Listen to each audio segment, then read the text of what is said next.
الحمد للہ رب العالمین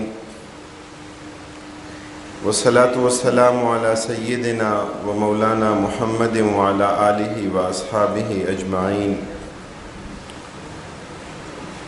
اما بعد فاعوذ باللہ من الشیطان الرجیم بسم اللہ الرحمن الرحیم لقد کان لکم فی رسول اللہ اسوۃ حسنہ صدق اللہ العلی العظیم وبلغنا رسوله النبی الکریم ونحن على ذلك لمن الشاہدین والشاکرین والحمد للہ رب العالمین۔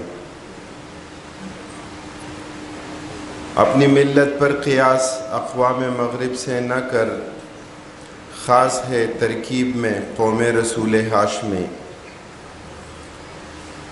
بلا شبہ نبی اکرم صلی اللہ علیہ وسلم کی حیات طیبہ ہم سب کے لیے مشعل راہ ہے،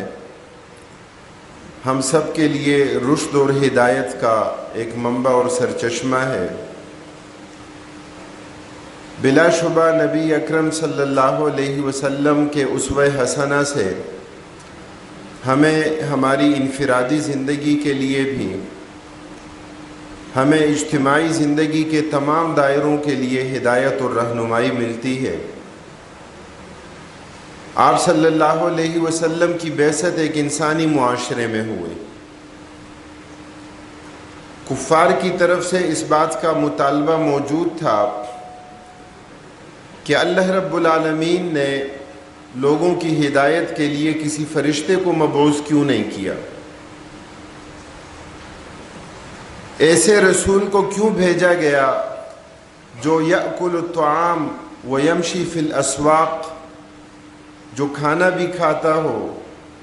جس کی طبعی ضرورتیں بھی ہوں، جس کے طبعی تقاضے بھی ہوں، ایک ایسا فرد کہ جو اپنی خصوصیات کے باوجود،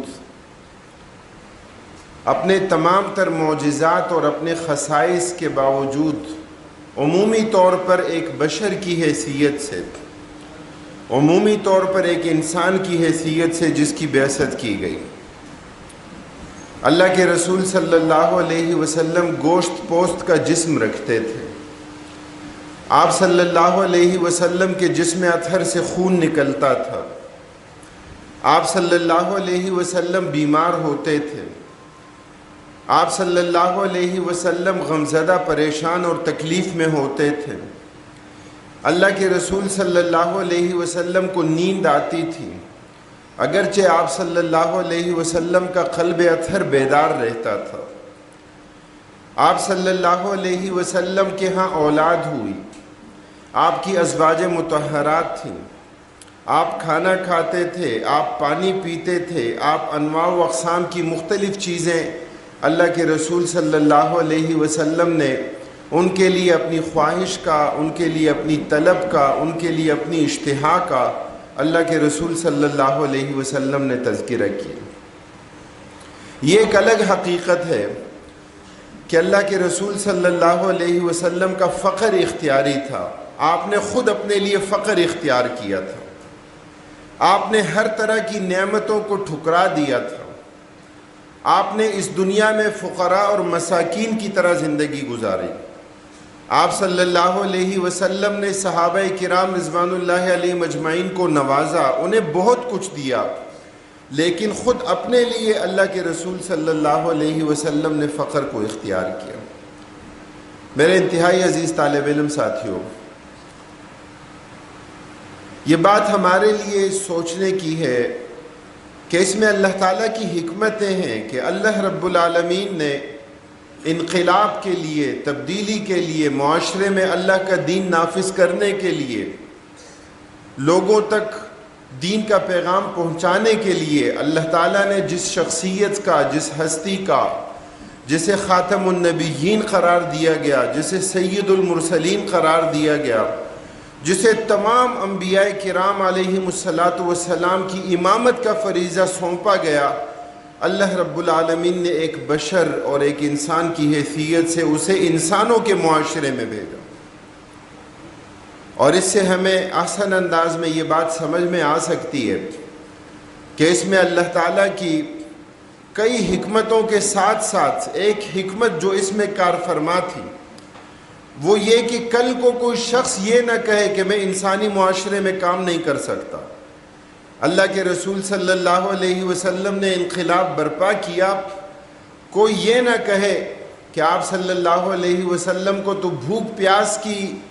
کوئی ضرورت نہیں تھی، آپ صلی اللہ علیہ وسلم کا کوئی طبعی بشری تقاضا نہیں تھا۔ کوئی یہ نہ کہے کہ اللہ کے رسول صلی اللہ علیہ وسلم کے جسم اطہر سے تو خون نہیں نکلتا تھا، آپ صلی اللہ علیہ وسلم پریشان غمزدہ اور تکلیف میں نہیں ہوتے تھے۔ کل کو کوئی یہ عذر نہ تراشے کہ آپ صلی اللہ علیہ وسلم نے تو گھر بار کی زندگی نہیں گزاری، آپ کی تو ازواج مطہرات نہیں تھیں، یا آپ کے ہاں اولاد نہیں تھی، یا آپ کے عزیز اور رشتہ دار نہیں تھے۔ اس لیے میرے انتہائی عزیز طالب علم ساتھیوں، سیرت مطہرہ ہمیں اس بات کا پیغام دیتی ہے کہ اللہ کے رسول صلی اللہ علیہ وسلم نے انسانی معاشرے کے اندر زندگی گزاری، انسانیت کی اصلاح کا کام کیا۔ ایک ایسے وقت میں آپ صلی اللہ علیہ وسلم کی بعثت ہوئی، ایک ایسے معاشرے میں آپ کی بعثت ہوئی کہ جہاں ہر طرح کے گناہ کا چلن عام تھا، ہر طرح کی معصیت۔ آج کی جدید مغربی جاہلیت کے اندر گناہ کا، معصیت کا، اللہ کی نافرمانی کا جو بھی تصور ہو سکتا ہے وہ اس قدیم جاہلیت کے اندر بدرجہ اتم موجود تھا، اور ان تمام معصیتوں کا، ان تمام برائیوں کا، ان تمام اللہ تعالیٰ کی نافرمانیوں کا ہم ذکر کر سکتے ہیں کہ اللہ کے رسول صلی اللہ علیہ وسلم کی جب بعثت ہوئی، جب آپ اس معاشرے کی طرف مبعوث کیے گئے تو اس وقت وہ معاشرہ کس طرح گناہوں کی دلدل میں دھسا جا رہا تھا۔ اللہ کی نافرمانی اور معصیت لوگوں کی فطرت ثانیہ بن چکی تھی۔ ایک ایسا معاشرہ کہ جہاں لوگ زنا کریں اور زنا کے بعد برسر عام اس کا تذکرہ کریں، اس کے نتیجے میں اگر اولاد ہو تو اس کا کھلے عام ذکر کیا جائے۔ ایک ایسا معاشرہ کہ جہاں شریف زادیوں کے لیے، شریف گھرانے کی خواتین کے لیے، ان کے لیے ایسے اشعار اور ایسی غزلیں کہی جائیں اور برملا مجلس میں اس کا ذکر کیا جائے، اور پھر اسی کا نتیجہ یہ نکلا کہ وہاں لوگ بیٹیوں کو باعث عار سمجھتے تھے، انہیں زندہ درگور کر دیتے تھے، انہیں اپنے لیے شرم کا ذریعہ اور سبب سمجھتے تھے۔ ایک ایسا معاشرہ کہ جہاں نیکیاں دم توڑتی تھیں، کہ جہاں گناہوں کی افزائش تھی، کہ جہاں گناہوں کی نشو و نما ہوتی تھی۔ اللہ کے رسول صلی اللہ علیہ وسلم اس معاشرے میں مبعوث ہوئے۔ آج ہم جب سیرت کا مطالعہ کرتے ہیں تو یہ ہمارا المیہ ہے کہ بالعموم ہمارے ہاں مدارس میں سیرت الگ سے ایک موضوع کے طور پر اس کی تدریس نہیں ہوتی۔ یہ آج ہمارا المیہ ہے کہ سیرت کو ہم حدیث کے ضمن میں پڑھتے ہیں، سیرت کو، اخلاق کو، دعوت کو الگ سے کسی مدون کتاب کی صورت میں، کسی درسی مواد کی صورت میں اس کی کہیں تدریس کا کوئی انتظام و انصرام نہیں ہوتا۔ ضمناً طبعاً اسے پڑھا جاتا ہے اور اسے بیان کیا جاتا ہے کہ جس کے نتیجے میں کئی اہم حقیقتیں ایسی ہوتی ہیں، زندگی کے کئی اہم دائرے ایسے ہوتے ہیں کہ جہاں سیرت کی وہ پوری تصویر ہمارے سامنے نہیں آتی، آدھی تصویر آتی ہے، ادھورا سچ آتا ہے۔ اللہ کے رسول صلی اللہ علیہ وسلم کی کامل حکمت عملی، آپ صلی اللہ علیہ وسلم کی پوری اسٹریٹجی ہمارے سامنے نہیں ہوتی کہ آپ صلی اللہ علیہ وسلم نے اس انسانی معاشرے میں کس طرح کام کیا، آپ نے کس طرح انقلاب برپا کر کے دکھایا۔ اللہ کے رسول صلی اللہ علیہ وسلم کی حیات طیبہ کے بارے میں، آپ کی سیرت مطہرہ کے بارے میں جب بھی مطالعے کی بات ہو، جب بھی اسے پڑھنے پڑھانے کا ذکر ہو تو یہ ایک حقیقت ہے کہ اس کے ذریعے، اس کے نتیجے میں دل نرم ہوتے ہیں، اس کے نتیجے میں نیکیوں کے لیے انابت اور توفیق ملتی ہے، اللہ کے رسول صلی اللہ علیہ وسلم کے ساتھ محبت میں اضافہ ہوتا ہے۔ یہ ایک حقیقت ہے کہ نبی اکرم صلی اللہ علیہ وسلم کی حیات طیبہ ایک ایسے عظیم قائد، ایک ایسے بہترین رہنما، ایک ایسے مصلح کہ جس کا اسوہ حسنہ قرار پایا، کہ جس کی زندگی حیات طیبہ قرار پائی، اللہ کے رسول صلی اللہ علیہ وسلم کو ان تمام مراحل سے گزارا گیا۔ جس نے یتیمی نہ دیکھی ہو اسے کیا پتا ہے کہ یتیمی کا دکھ کیا ہوتا ہے۔ جس کو یتیم اور یسیر ہونے کا پتہ نہ ہو وہ کسی یتیم بچے اور بچی کے دکھ اور کرب کو کیسے محسوس کر سکتا ہے۔ اور یہی وجہ تھی کہ اللہ کے رسول صلی اللہ علیہ وسلم کو در یتیم بنایا گیا۔ حفیظ جالندری مرحوم نے نبی اکرم صلی اللہ علیہ وسلم کی حیات طیبہ کہ اس ابتدائی حصے کو جب بیان کیا تو فرماتے ہیں کہ تمنا تھی مجھے ایک کاش عمر نوح مل جاتی، تمنا تھی مجھے ایک کاش عمر نوح مل جاتی، میرے قالب کو ایک جبریل کی سی روح مل جاتی، بیاں کرتا وفات آمنہ کا حال حسرت زا، بیاں کرتا مقدس ہو گیا کیوں خطہ ابوا، بیاں کرتا کہ جب غربت میں یہ صدمہ گزرتا ہے تو 6 سالہ یتیم اس وقت کیسا صبر کرتا ہے، بیاں کرتا کہ جب اٹھتا ہے سر سے سایہ مادر، یتیم اس وقت آنسو پونچھتے ہیں منہ سے کیا کہہ کر۔ اللہ کے رسول صلی اللہ علیہ وسلم نے ان تمام مراحل کو دیکھا، اور اگر اس کا بھرپور تجزیہ کیا جائے اس وقت کی کیفیت کیا ہوگی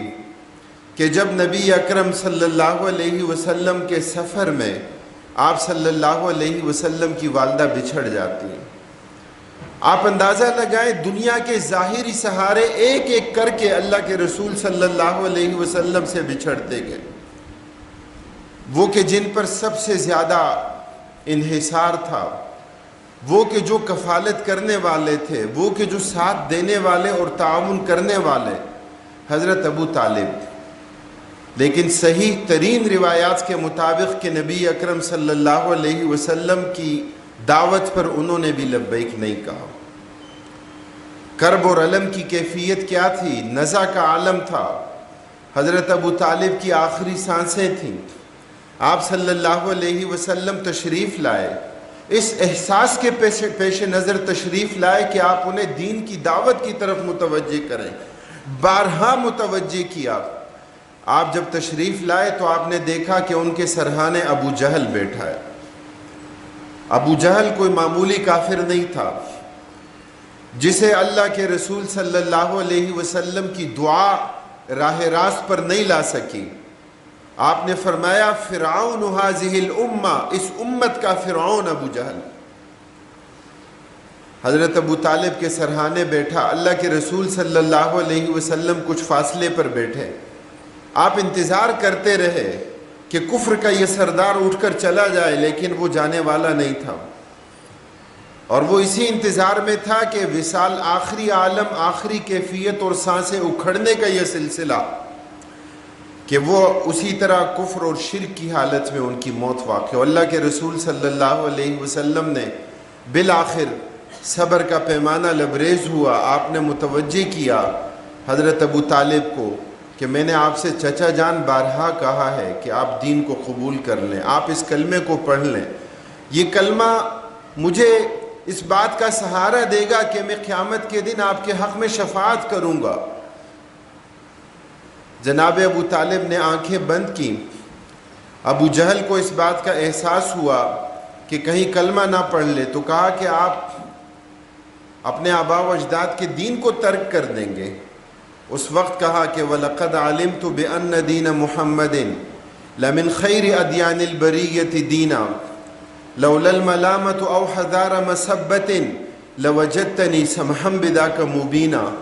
کہ اگر مجھے ملامت کرنے والوں کا خوف نہ ہوتا تو میں آپ کے دین کو قبول کر لیتا۔